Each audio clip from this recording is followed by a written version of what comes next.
Hello बंधुসকল মোৰ চেনেললৈ আপোনালোক সকলোকে পুনৰবাৰ স্বাগতম জনাইছো। মই আজি এটা বেগ বনাবলৈ লৈছো।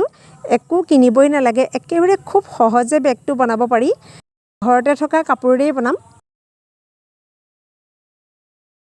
বেগটো মই কিমান দীঘল কৰিম তাৰ হিচাপতে কাপোৰ লৈছো। প্ৰথমতে কাপোৰ টুকুৰাৰ গুটেইকেইটা সাইডে চিলাই লৈছো।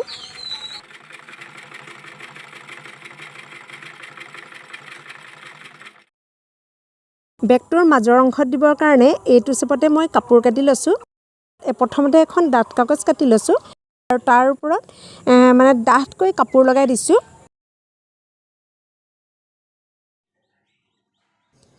এতিয়া এনেকৈ কিনাৰে কিনাৰে কুচ দি চিলাই গৈছো।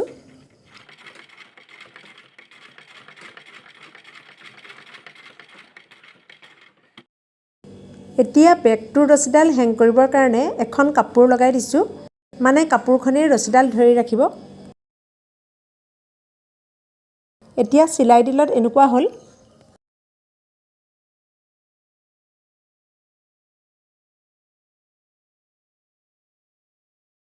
ঘৰতে কিছুমান এনেকুৱা মণি আনি থোৱা আছিলে, এইখিনি এতিয়া লগাই দিম।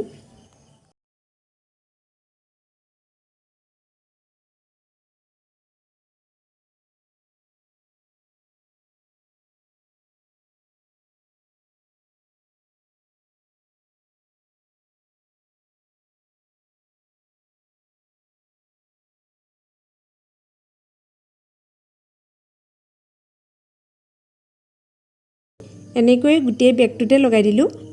এয়া চাওক আমাৰ বেগটো এতিয়া হৈ গৈছে। কেনেকুৱা লাগিছে বাৰু, ভাল লাগিছেনে? আপোনালোকেও ট্ৰাই কৰি চাব পাৰে। একেবাৰে সহজ, খৰচ নোহোৱাকৈ ঘৰতে বনাব পাৰি আৰু ক'ৰবাত লৈও যাব পাৰি। আকৌ এটা নতুন ভিডিঅ'ৰ সৈতে পুনৰ লগ পাম।